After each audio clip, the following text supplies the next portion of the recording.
Doctor. Oh my god, not again. Doctor, my exam is near and this meningitis question always come, that whether it is viral, bacterial, tubercular or fungal meningitis, please clear this concept with some mnemonic. Okay, let's do this. Tell me what you heard today. Is there some concern? Please don't waste my time. Please trust me. I had red pasta today. Remember 4 things: color, sugar, protein and cells. Red will help you to remember color. Pasta has sugar and protein. So memorize these 4 things with the help of red pasta.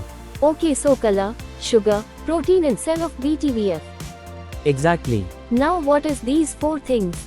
These are the changes of CSF you have to compare in all 4 bacteria: tubercular, fungal and viral meningitis. Now see, bacteria and tubercular are almost similar. Okay. Starting with color, I told you bacteria and tubercular are similar, so bacteria meningitis has CSF color turbid, similar to the name of tubercular. While tubercular has straw color, tube is also known as straw, remember it like this. Viral has clear CSF, fungal has also clear CSF. Okay, CSF color of bacteria is turbid. For tubercular it's straw. For viral and fungal it's clear. Yes, exactly, very good. Now cells of lymphocytes in bacterial meningitis is greater than 1000 with predominant neutrophils. For tubercular it's greater than 100 with lymphocytosis, predominant mononuclear cell. For viral greater than 25. For fungal it's 25 to 500 cells count. Okay, so 1000 with increased neutrophils it's bacterial, 100 with increased mononuclear cell it's tubercular, 25 it's viral, 25 to 500 it's fungal. Yes, now both bacteria and tubercular as they are similar, so they will eat all sugar in CSF, they just love sugar, so sugar will be low in both bacterial and tubercular and normal in fungal and viral.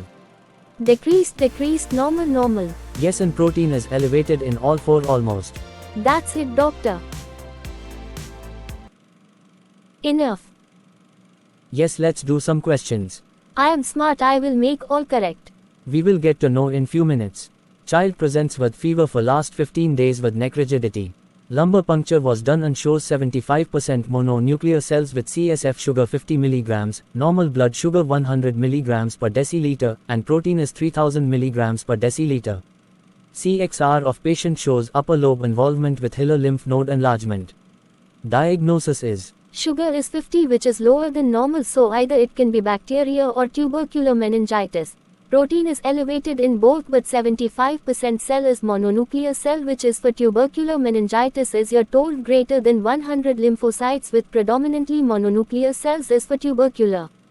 Wow, very good. Now next question, young patient developed sudden onset fever and agitated behavior for 2 days. No meningeal signs were noted. EEG shows periodic focal temporal lobe spikes. CSF shows 40 cells with 90% lymphocytes and 10% neutrophils with elevated protein. Which of the following should be started in the patient? Very easy, I can see CSF cell count is 40, so either viral or fungal, but symptoms is of viral meningitis like fever, so it must be viral. We will give acyclovir in this patient. Smart, but you are. Yes. Okay, next female patient is having fever for 4 days and cannot touch neck to chest. LP was done, and CSF findings are opening pressure equals increased. Appearance white cloudy. Cells neutrophils predominantly seen, CSF sugar equals 15 mg per deciliter, protein 100 mg per deciliter. Color is white cloud turbid, which is for bacterial, also neutrophils are predominantly seen, again goes in favor if bacterial, and lastly sugar is low, bacterial loves sugar. And I love you. Doctor, hold on, please focus. Yes, you are correct. Okay, another 6-year-old child presents with 1-day history of high-grade fever, loss of consciousness, severe pallor and no focal neurological deficit. Hypoglycemia was seen in lab workup. Diagnosis. That's tough one, doctor. I can just say either it's tubercular or bacterial because of hypoglycemia. No, this is tricky question. This is cerebral malaria. See symptoms: fever, altered sensorium, pallor, which must be because of some hemolysis, and hypoglycemia. All are going towards cerebral malaria. It could be viral also, but they should have mentioned other things also, like about CSF cells, coat color, etc. I think I am little bit confident now. Please like, share and comment on this video, and don't forget to subscribe. And remember, bacteria loves sugar. But I love you. What? I love my viewer. Oh, okay, I too love them. Bye guys.